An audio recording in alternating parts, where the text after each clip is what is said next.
You'll have to pardon if I have the bags under my eyes this morning. I woke up early and headed down and then turning around and heading back north. I live close to Kansas City, and we're getting ready to open our first You Pick pumpkin patch next week, literally a week from today, and we have a lot to get done.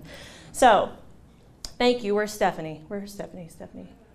She's out of the room. There you are. Thank you for asking me to come down today and share a 6-minute and 20-second version of my Livin' La Vida local life that I live on our family farm. And a little side note too, oh goodness. Side note too, I also work for University of Missouri Extension. You'll see some of our brands here. The mothership is Fahrmeier Family Farms. We also have a winery with a 13-acre vineyard called Fahrmeier Family Vineyards, and then this is our newest venture is Fahrmeier's You Pick and Produce Market. So I'm very excited about that. I married into this crazy family, and they're crazy. This is my husband Brett, our little boy Murphy, and then my mother and father-in-law. We run this produce business ourselves. It's truly a family farm operation. It started when my father-in-law decided to plant a small garden, which consisted of over 200 tomato plants. So it has slowly grown from there. At full production, we grow roughly about 60 acres. That includes pumpkins, sweet corn, all of those kinds of things. But what we're really passionate about is growing fresh fruits and vegetables for our customers. We have over 130 CSAs in the Kansas City area, serve 2 farmers markets. We also sell to schools. I mentioned that I work for the University of Missouri Extension as the State Farm to Institution Project Coordinator.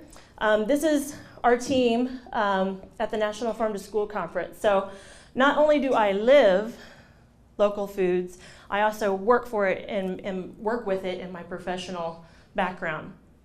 Before I began, well, I guess the first year that I started working with Extension, we partnered to create a series that actually won a Telly Award called From the Farm to You. And what that does is that it chronicled how a tomato gets from the field literally to the grocery store, to farmers markets, things like that. And so that's been a really fantastic learning tool.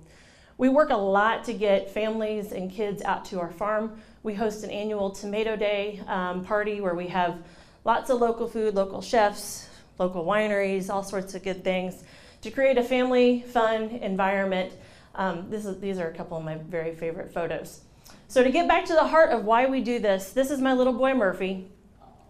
We love growing food because we want all families to have the same experience that this little dude does, to have the ability to go and pick and eat fresh, locally grown food that's good for him and good for everybody else. So that is a huge passion point for us. We host hundreds of school-age children at our farm on an annual basis. This is a summer farm trip. These kids actually came out and picked sweet corn with the food service director from a Kansas City area school, and they literally picked out the foods that they were going to eat in their school lunch program that year. And here are some more photos of them. This is Rhonda McCulloch with Park Hill Schools. But this was a really great learning experience and very intimate, to let these kids literally take our produce bags and go through our fields and learn about and see where food actually comes from. So these are some examples of some of our other produce. A fun little story, we sent some fresh picked cauliflower to one of the local schools. We had parents calling us asking, what did you do special with that cauliflower? What do you mean? We told them to steam it, put a little salt and pepper on it, and serve it. The kids are asking for it at home now once they taste how delicious real good food is. Here are some more. I love this, feed your brain. So feed your brain, whether you're learning how to grow food, whether you're learning how to cook food. That's one of my passions, is cooking. And here we are visiting one of our local schools as well, teaching them about seasonal produce and things like that. I need a drink. Woo! 20 seconds is a lot when you're waiting on the next slide to advance. There, woo, okay. So as you can see, when we have visitors to the farm, we invite the children to literally see from seed to starter and then to picking. And I love this photo of my father-in-law actually showing these kids how to put eggplant starters in the ground. And then at the farm that day, they actually tasted fresh eggplant. So they saw the reward of their labors, kind of instant gratification. So, and then here's another group of inner city kids that came out to visit us as well. So we, like I mentioned, because we are a family farm operation, we love to offer any kind of experience that we can for families to come out. So this was our You Pick Strawberry Patch this spring. And like I mentioned, a lot of these kids had never been on a farm before.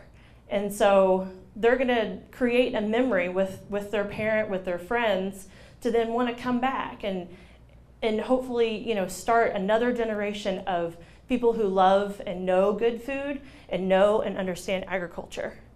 I've always, said that in order to know it, you have to do it.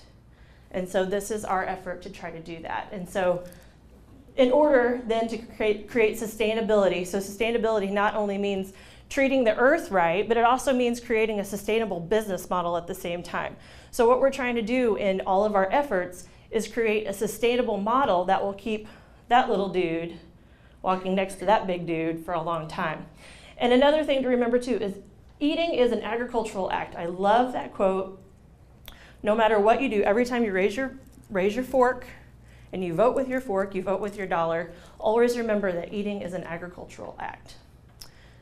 And the next. Okay, so, hello. Anyway, so a final thought. So we have so many choices in life that can leave us guilty. I'm a working mom. A lot of us are working moms. One of the things we don't want to have to think about or feel guilty about what we eat, how we eat it, and who we get what we eat from. So it shouldn't be an issue. Can you go back one?